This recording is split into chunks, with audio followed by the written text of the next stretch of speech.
All right, LinkedIn. This is Noel Crystal with my single family SFR talk show. The purpose of this show is to talk about the single family rental space, talk about real estate investing, the housing market, the economy, life in general. And it's something that I've been doing for a few weeks now, and it's been going well. So I'm super excited about it. And there's lots of great, interesting things to talk about with the housing economy and investing, because a lot of the talk with the recession and is going to be a housing crash. Is there actually going to be a recession? What's the negative yield curve mean? Student loans, affordability, all these different things. So I have a great guest today. And my guest I've had on a few times. It's Abhi Golhar. Abhi's been my guest. That's how he's been time before. But he's a very well-known personality on LinkedIn. He has written books. He speaks. He has a podcast on Think Really Radio. He's about effectively increasing your scale, how to bring out your inner CEO. A lot of these things I'm quoting from what Avi puts out there, so I'll let him explain it to you. And he's a great guest. Avi, can you hear me? Noel, thanks for having me, man. I'm really excited to be here. Thanks again for having me on. Certainly appreciate it. Man, oh man, oh man. You bring up like these initial topics that I kind of want to cover, but we're talking about business efficiency and really channeling your inner your chief operating officer and understanding KPIs and how you scale a business. But one of these days we're actually going to have to do a deep dive into like student debt and subprime auto loan debt, and then the Fed rates, and then all the stuff with China, and then this looming recession thing. Like, gosh, there's so much there to talk about. Well, so we know each other pretty well. We've had lots of conversations. Yeah. You know what I don't know is I don't know enough about you. I don't know about where you came from and what brought you to where you are today, because that's always relevant. Like, how did you become this expert? Tell me your story. What is your story? Great. I don't know how often I get to talk about this, which is because I'm the one that's always asking the questions, right? Like, I think I've interviewed you at least a dozen or two times on at least not only Think Realty Radio, but then of course the podcast. But I started investing in real estate in inner city Detroit back in 2002, 3, and 4, when the market, for a lack of a better word, was insanely, ridiculously awesome.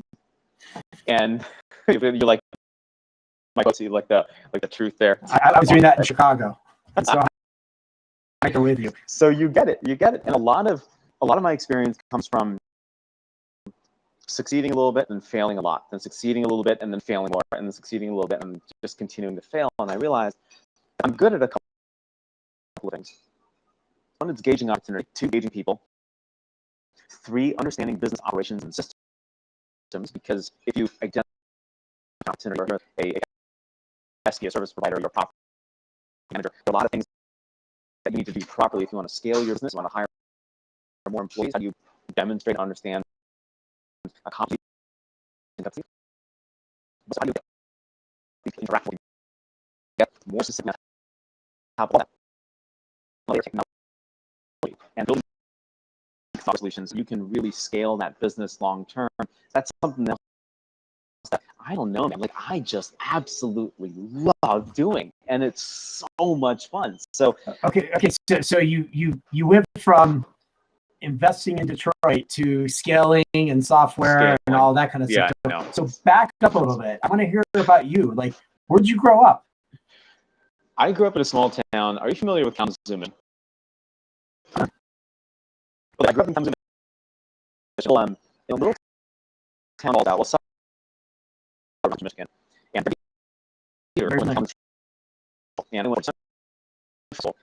I pretty much grew up on farmland. This was back in the 90s. Backstreet Boys thing, and I was like, Backstreet concert yesterday. And reliving the 90s, and I grew up with this in a really academic family.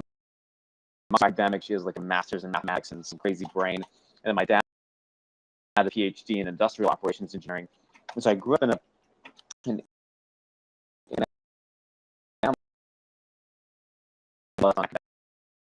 let's be honest. You're either hotel. And I grew up with really good head on my shoulders from a mathematics. I play a bunch of different instruments. My favorite is one of the club.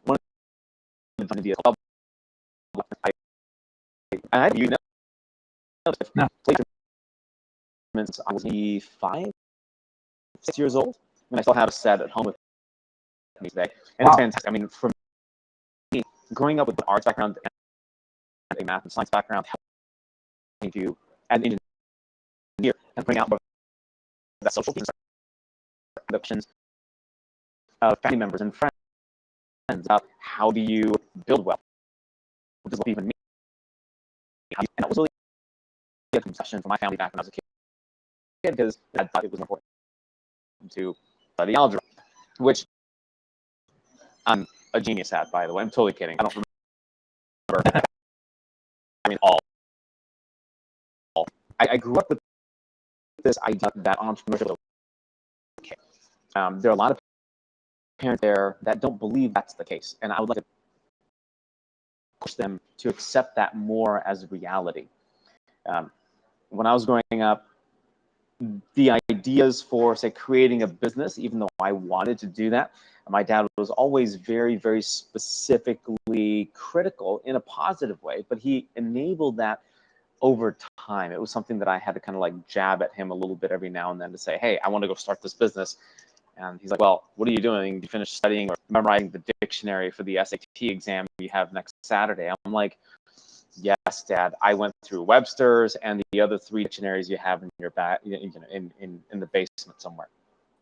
So I did that growing up, and I got to experience entrepreneurship. I got to experience failure. I got to experience all the best sides of the academic world, and really kind of pinpoint where I wanted to go eventually. My college degree, I chose electrical engineering not because my dad pushed me to. It happened with a lot of kids, but because I truly enjoyed working, understanding what technology and what electronics could do for whatever that meant. So I went to the University of Michigan in Ann Arbor. I finished my 4-year degree in electrical engineering. My major design experience, kind of like the capstone project when you're graduating, was in semiconductor theory, and I think something about nanotechnology. And we essentially we designed a small comb on a nano scale to detect stuff. And stuff is a very technical term. Right. Stuff. I mean, I appreciate you stuff. respecting my intellect by just calling it stuff and telling me I just figured, it's stuff, okay? It's too hard for you. We could go into piezo-resistive, theory and stuff, but that's just. So you went to go to Detroit. Are you familiar with the Square Root Club at all? Like in college, you're probably like super smart, right? Like you never had a Square Root Club. So I was the president of my Square Root Club, and the Square Root Club is first semester. My GPA was in a very interesting position. It even helped me do the math, and I'm terrible at math now. The Square Root Club, you get it because the square root of your GPA is actually higher than your GPA. Okay. This is true for me. Do you know what value that means? Your like the square root of something has to be greater than something. Do you know what the value of that would be? Not off the top of my head. It would have to be less than 1. Right. So my GPA was like a 0.85 at some point. And, coming out of high school, I got this. I'm hot stuff. Not a big deal. And Michigan engineering totally humbled me. It was an incredible experience. Not only because of that was probably the most pivotal experience in my first semester.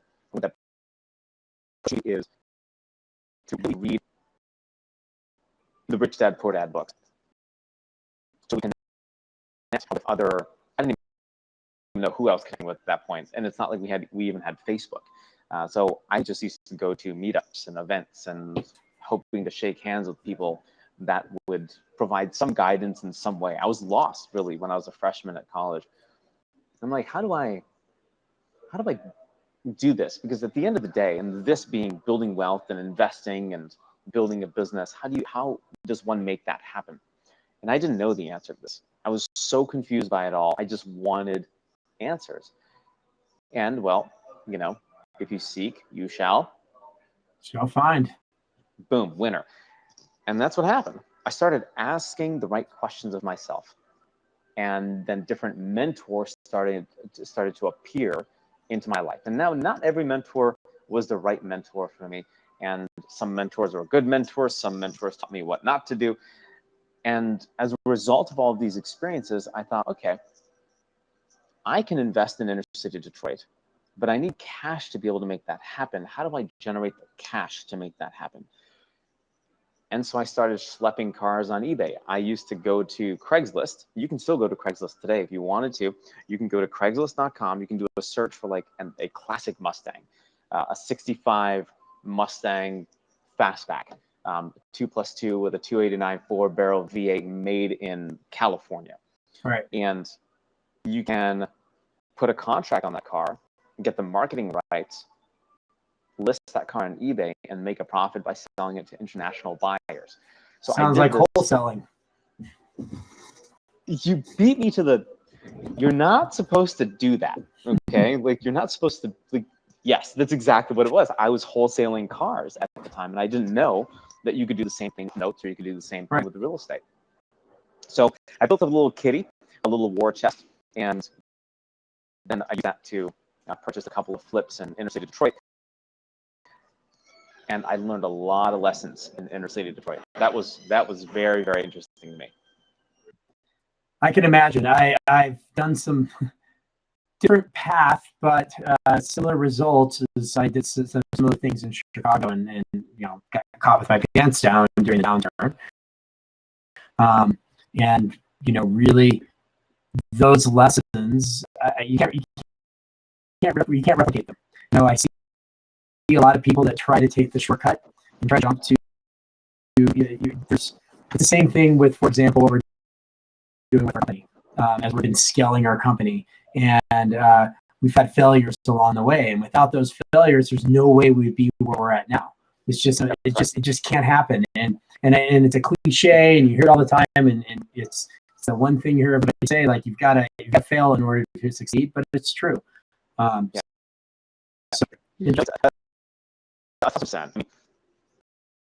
I thought that I was good at renovation. I hate renovation. I hate everything that that flippers have to do, because I'm not that guy. I'm the guy that's going to go buy an asset that's going to cash flow, or I'm a guy that's going to turn around a company and take a piece of it, or consult for it.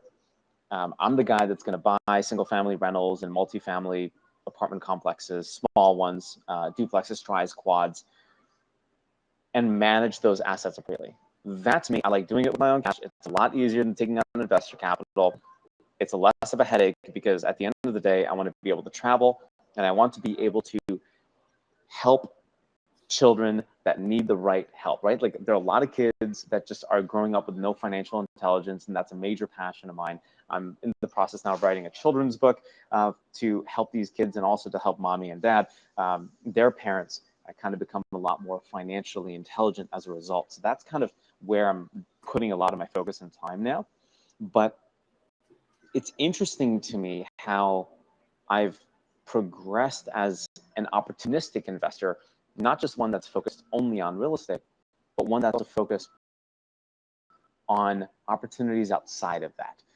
And it adds a little twist and adds an extra layer of complexity when you have a business, you have employees, and as you know, you have different software solutions that are came together, and you're like, okay, it's cool, you're scaling, whatever that means to a company, but how do you know you're doing it properly, and how do you know like what your key performance indicators, what you should be tracking, what are you not seeing, And if you are doing everything manually, you then realize, geez, I'm really wasting a lot of time. How can I become a little more efficient? And once you start to become more efficient, you can really scale that. You can really scale that line.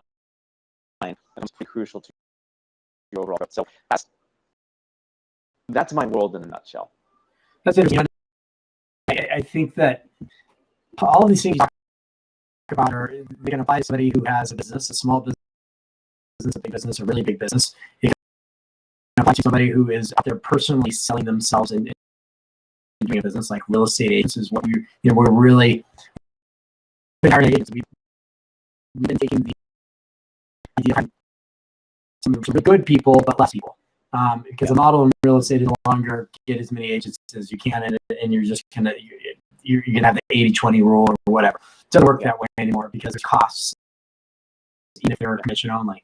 So, all of that advice. I mean, I have a lot of this really successful real estate agents run their life at business, and they look at maybe not in vernacular. They're very structured. I think it's something that I've personally, probably not my strongest point operationally, and whether that's my personal life, my business life, or whatever.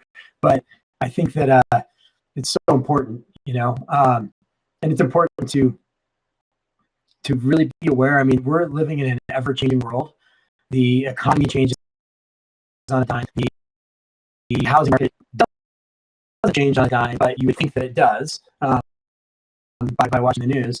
And so, I kind of want to get into that a little bit on some of your thoughts there. Like we're seeing so much right now where it's, who are you listening to? One news says that there's no recession coming. Some very smart economists say, the yield curve, it really matters how long there's a yield curve, not just that there are negative yield curve, just that there is one. The fact that there is one doesn't mean there's a recession, how long it is. And then, the world economy changes so quickly that maybe there won't be a recession anytime soon. And just because we've been in the longest recession that the United States has ever been in, doesn't mean that we have to have a recession, or we've been in the longest. There's countries and there's economies in the world that have had 20, 25-year growth that, just because we're at the point. So my point is that, there's so much to look at. What we're seeing right now is that because of the fears of the economy, way more people are rushing into real estate, especially cash flowing real estate.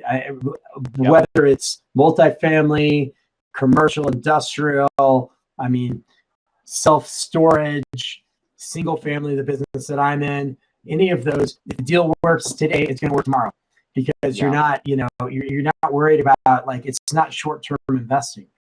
And all of this, and any of these investing vehicles, it's long-term. You've got to think long-term. If you're in it for the short term, I don't know what to tell you.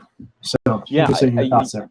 You bring up a lot of good points. I mean, real estate to me is a very long-term game, and I feel that's where a lot of flippers, you're getting it wrong, right? If you're only treating real estate as a short-term play, then you're missing out.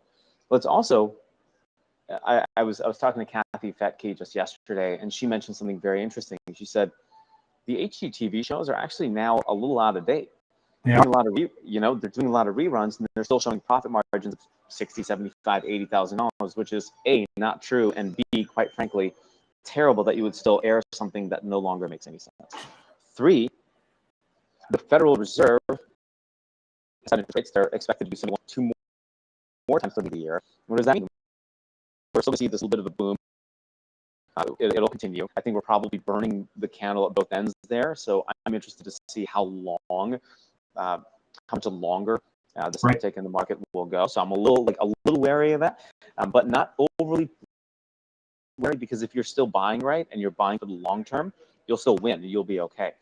I was reading an interesting article, Noel. I want to get your thoughts on this, because you look at data and you're one of the smartest people that I know. Wall Street Journal article Headline: Mortgage market reopens to risky borrowers. Quote: some $2.5 billion worth of subprime loans, those with FICO credit scores below 690, ended up in mortgage bonds in the first quarter of 2019. That is more than double a year earlier and the highest level since the end of 2007. This is according to Inside Mortgage Finance, IMF. Not the Mission Impossible IMF, the right. Inside Mortgage. Our International Monetary Fund, IMF. Yes. Continuing the quote, there was $1.9 billion worth of subprime mortgage bonds in the second quarter. The market for unconventional home loans is still tiny compared with the rest of the mortgage market, as well as its pre-crisis past, when unconventional borrowing peaked at more than $1 trillion. And so it continues to go on about this. Do you think? I mean, I feel like it's a significantly small fraction of where it used to be. So I'm less concerned about that. Yeah, so it's interesting to me. I haven't read that article, but I've read some of the data a little bit. Anecdotally, look, you cannot compare saying the definition of subprime right now is a credit score of below 690. That was prime lending back in 2005. If you really think about it. So that's right. Subprime then, I mean, we were giving out loans. They were giving out loans to people who had sub 600 credit. They were giving out people who they weren't truly verifying income. Anybody could send in they could type up a piece of paper and say, I make $1 million a month, and they would take it. So it's so different. The underwriting standards are still strict. They just have more of a lower credit score. And we've proven, and it's known, I mean, we know this in the property management industry, credit score does not completely indicate your ability to repay. That's right. There are so many other factors, and there's some people that are credit burdened with their credit score burdened, but they have a great job. They have great stability. They make good income. I mean, a guy who has a 660 credit, makes $120,000 a year, had a job for the last 5 years, and is very successful, has a lot of runway in what they're doing. I mean, there's a lot of different ways to underwrite people. And just by credit score, using that as a metric, saying subprime, there's an issue or whatever, I think would be false. So, I agree with what your kind of sentiment is there. Yeah, the underwriting standards still are very tight, which is a good thing. And you caught exactly what I wanted you to catch. In the first sentence, it said subprime loans, those FICO scores below 690. Okay, come on. Right? And then I want to see this bell curve distribution of what the one standard deviation across would be for what the mean is there. But 690 is a pretty good score still. I mean, not everybody has an 800, and you have to make sure your debt loads are right. Citadel, and it continues to talk in this article, quote, Citadel Servicing Corp offers a mortgage that requires just 1 month of bank statements, and that practice, according to the firm, is no riskier than requiring 24 months because there are safeguards in place. Correct. And that's the key. That is the key. Which, again, is a pretty good credit score, and must put down a substantial amount up front, and interest rates would range between 5% and 6%. So that's a good thing. And then so they're hedging their bet on the down payment. Makes sense. Yes. And then Bill Lyons, CEO of Griffin Funding, a mortgage company that offers the Citadel loans, regarding this program, quote, not somebody who's an Uber driver 2 weeks ago. To which I say, good for you. Good for you for recognizing that.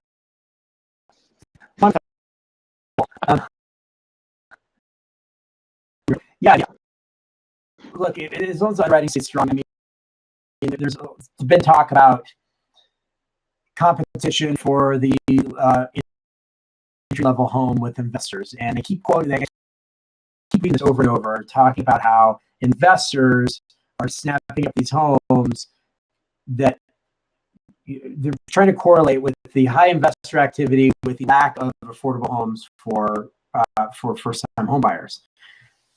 It's always been a competition. There's always investors buying at every level, and there's a need for homes for this. for that level. I mean, look, there is, and I was trying to pull it up. I'm having a little trouble here, but the housing start, I mean, the new households are outpacing anything that investors can put out there, anything that home builders are building, anything that, I mean, it's just, there's lack of supply.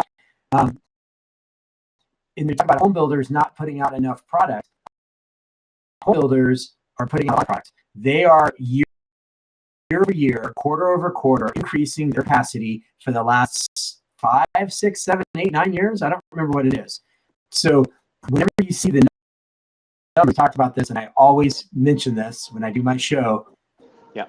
It is when they say the number's lower, read next word, it's lower than the anticipated number, not what, right. Like where they come up with it. It's you're trying to take a stock market metrics and say the earnings should be X and the anticipated earnings were X and they became Y, so the stock went down. This is houses. This is real property. So as long as they're building more and they're focusing on that lower market, I can say I just read the report by Arbor in the first. I just had it pulled up. Yeah. Oh, good. So quote me if I'm wrong in this. In the first quarter, there were 42,000 new single-family rental homes built. New build to rent. Yeah. And that could be, one guy building a house, like my dad's building houses in Granbury, Texas. That counts. That could be organized larger institutional funds. Look, for me personally, I read that and went, we're not doing a good enough job because we should be getting more of that business because we have buyers who will buy that stuff. So anybody out there listening, we have buyers who would love to buy build to rent in top 100 markets around the country. Let's do business together because it's right.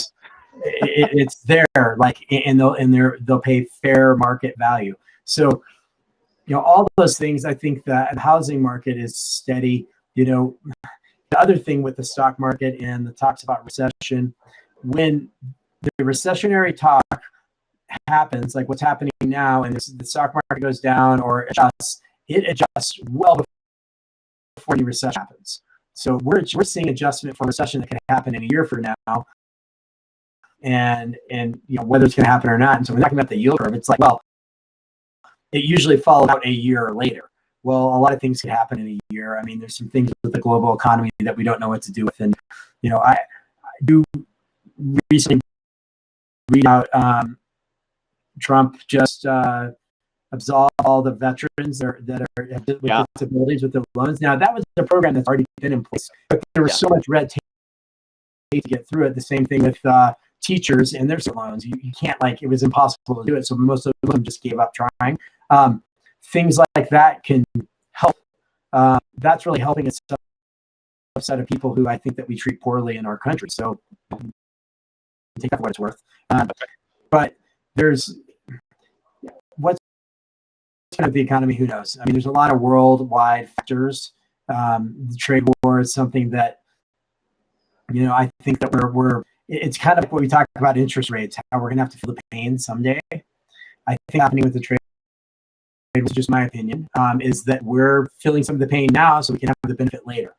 And I think that's great. And this is not a political, it has nothing to do with policy. It's just that I think that we're doing the right things, that our country has to stand up to some of these things. Now, how the message is put out there and all that, that whatever. But I think it's important. So. Yeah, I agree with you. I mean, there have been presidents in the past that haven't been able to tackle the China situation. And I think Trump is stepping up to the plate and working on that to the best of his ability. What I think is interesting, and maybe something to note, you talk about build to rent and affordability. Yes.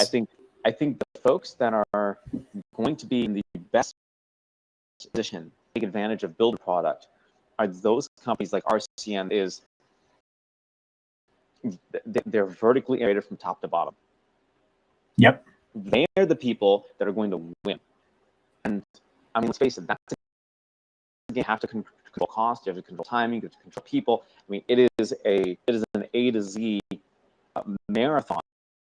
And if you don't have everything in your control, in-house, in your power, you're gonna have home builders that will come back saying, hey, you know what, I can't, I'm sorry, right? I can't build for this price because labor Right. is really expensive and materials are really expensive. And you and I are talking about this for the last year and a half. Yep. Well, I see, yeah, like companies like RCN, if anybody doesn't know who they are, they are, they have a construction company. They're building rent. They're looking at other stuff right now, investors. What I think there's a lot of stuff right now. And we're getting inundated. People are going, hey, I can build this. And we're like, okay, great. When can you build it? In the 20s, we're like, okay. The fact is, the product is flying off the shelf. So, we're getting investors line up, stuff sticks out and things like that. And look at Safe Florida. I mean, so many people are moving there for a multitude of reasons. They keep up with the capacity of homes. I mean, they're building as much as they can. And there's room to build. That Port Charlotte area, those areas, you can build. There's plenty of vacant lots, and people are building, and they're building every housing stock. Where again, I mean, we're looking at investors that are looking at top 100 markets right now, and there's a lot of money flowing into the space, which breeds opportunities. And the thing that I say is, I have more people than not come to me and say, I want to build homes to sell to institutional funds. And my first response to all of them is, great, I have somebody who will buy them, but why are you selling them? Why don't you build and hold them? Like, I don't understand. I mean, it's the same thing. I talk to a lot of people. I talk to people all the time, and I always sell them, and they say, well, I don't know. I'm like, let's build them. Let's hold them. What do you want to do? Let's figure it out. I'll work with you on this, because it makes sense. So do you think that's the HGTV effect, though? Right? Like, if I watch enough TV shows about buying and flipping, and making $1 million on a deal, then I'll make the $1 million on the deal instead of capturing the income, the depreciation, equity appreciation, the leverage that really has to offer. I think it's being naive. Millions, not looking at the game, thinking that holding, not understanding that holding on is just about recession proof, as long as you're not over leveraging yourself too much, and you're buying in smart areas. Like, I wouldn't suggest to go buy, start building hundreds and thousands of homes in exurbs and of like Chicago, for example. But there's places you can do this. There's opportunities everywhere. So my question to everyone is, look, I'm looking for a product for investors, but as being a true advisor, I'm always asking them, why aren't you holding? Why aren't you holding these assets? What part of this doesn't make sense? The financing is there. If you have the money to build it, you can have the money to hold it, right? If you're able to get a loan to buy and rehab a house and then resell it, you can get a loan to also then hold it long term. Am I wrong? Yeah, right? No, you're 1,000% right. I think it's the difference between the two words. Well, one word, two letters, two different words, but it starts with the letter S and ends with the letter D. You can either be a stud or you can be stupid. You pick. Right. Right. Stud. Right. Yeah. I mean, it makes sense. Like, if you're not doing this for the long term, and if your sole focus is just to buy and get rid of the what's the objective? I just don't understand what the objective is. What are you going to do? Well, there's some guys who that's been their model for a long time, as we do, and ask them. There's guys in Chicago have done thousands of homes, but buy and flip, and I always ask them, like, what would things be like if you like, well, I don't know. I'm like, well, your life would be a little different right now. So right now, you're making make a living, but you haven't created any long-term health. So yeah, that's right. I mean, it's definitely it's your investment personality, right? If you feel like you need to sell to make the dollar to go, I mean, Noel, I know you're a big fan of hair product, right? Like, so you'll go and you'll wax. You'll go and you'll get like the finest, wax, something, whatever. I think that there's a need for buying, rehabbing, or reselling, taking that cash and moving it to another deal. But doing that over and over and over and over again, what you're saying is absolutely right. The challenge that occurs is you look back 5 or 10 years from now, and you look at all of your activity the last 5 or 10 years, and I guarantee you will wish you had held on the property. It's that simple. Oh, for sure. I mean, and I've talked about this a couple of times in some of the LinkedIn posts about the kind of the broker syndrome. Same thing. I see real estate agents all the time enabling others to become wealthy, and they're not doing it themselves because they're chasing that deal. And sometimes the real estate commission is like a flip, right? You get the deal, you close it, and you get some money, and then you know. But so I agree with you. So I have a question for you. I need advice. I am trying to get in front of more investors. I'm trying to get in front of more mid-sized investors who own small portfolios of homes.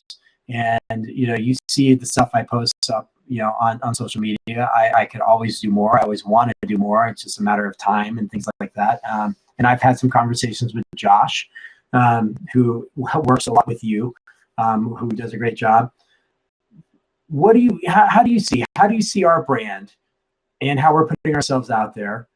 And what are your thoughts? I mean, I'm just curious. And don't hold back. I mean, of course, we're doing LinkedIn Live. Why would I hold back? Right. So I think that it is imperative. I was trying to come up with some type of really canned response for you. Let me look at what's PC. What should I say? Your inner COO. Keep driving home the message, because ultimately the person that wants to pay attention, the person that has 2 or 3 or 4 or 5 or 10, 15 properties under their belt that they want to sell, they're going to sell it. Yeah. And they're going to see you as the expert. It's about awareness, I think. It really is. I mean, you can litter the country with yellow letters to out of state, to absentee owners. You can do the research of the tax commissioner's office. Public records can tell you who owns what, and then you can do cross-reference of, all right, well, these are owned in an LLC, and they're owned by one entity, and then you can just trace and find the entity and send it. Let's do all that. I mean, I think, like, if I did that, I would lose all my hair. Wait a minute, sorry. Right. You probably already done all these things. Well, we've dabbled in all of it, I think the most effective is doing what we're doing, trying to put the word out there, trying to give free knowledge. The only concern that I have is, how are you guys doing videos when you're driving? Like, how is that a thing? Do you have like a mount? Yeah, it sits on my car, and it sits about like that, and so I drive, and it's like right in my face, and people are like, you're not paying attention to the road. It's like, do you ever look at your speedometer, radio, anything, your navigation on your car? If you look at any of that, it's the same thing as looking at my phone. So I post, there we are, right there. Little time delay. And by the way, Avi, I just like to let you know this show is one of our worst performing. So that's okay. It's all good, because this is something that goes out after. So it's fine. I learned with this that your engagement is one thing, engagement after. I watch stuff randomly later on contact. So I'm not really concerned. It's not how many of you watching. That happens to me all the time. Like, I'll put something on Instagram, or I'll put something on LinkedIn, and I haven't gone live on LinkedIn yet. But I think, like, I'll post something, a video, and sometimes one topic will have 10 views, and then I'll post something else, and that video will have 3,000 views. And, what was the difference between this one and that one? And then I can just rejigger that first video. I've tried that. Oh, it works for me. That's not what you're doing. It works. It's okay for me. It's that's the ones I do in the car. That I just run a video and start talking. Those get the most views. And it's like, hey, this is what I'm up to today. This is what I'm trying to do. This is my challenge, whatever it is. Do a 3-minute video, and that gets the most traction. This LinkedIn stuff, I get a lot of traction post-show because LinkedIn pushes it out quite a bit, and then people see it. And it's anecdotal, but I go to these conferences and people are like, "I watch your stuff on LinkedIn. I see all your videos. Like you have to say." So I think it's really hard to measure the true engagement on this stuff because it's kind of the Wild West right now. LinkedIn doesn't. I'm hoping that LinkedIn will allow you to highlight your videos because right now it's just buried in your feed, in your post feed. So all my videos are kind of randomly in there. Now there are links to all of them, so I guess I could create a page and have a page. Yeah, I don't know, like something. LinkedIn had a place you could go, like here's all my live videos. So can you embed the LinkedIn live video in like a LinkedIn post?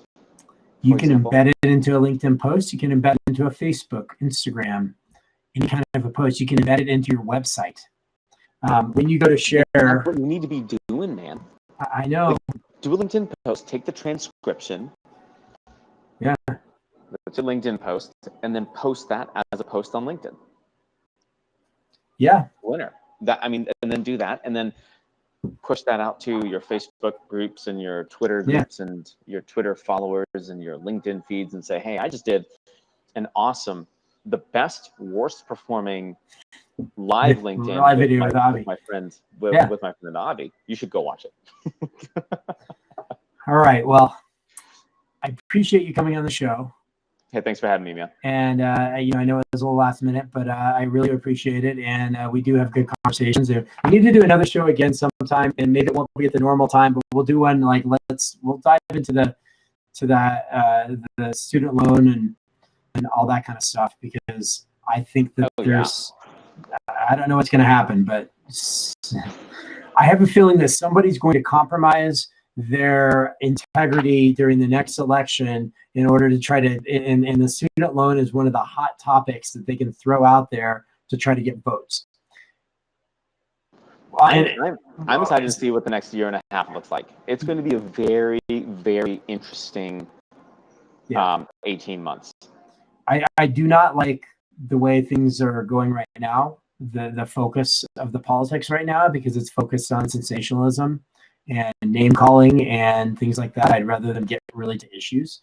So as far as I'll say, what? That's how we turn the best, worst live LinkedIn broadcast into the best of all time. If you and I get to name call, and I'll yell at you like Ian Uncle would with an accent.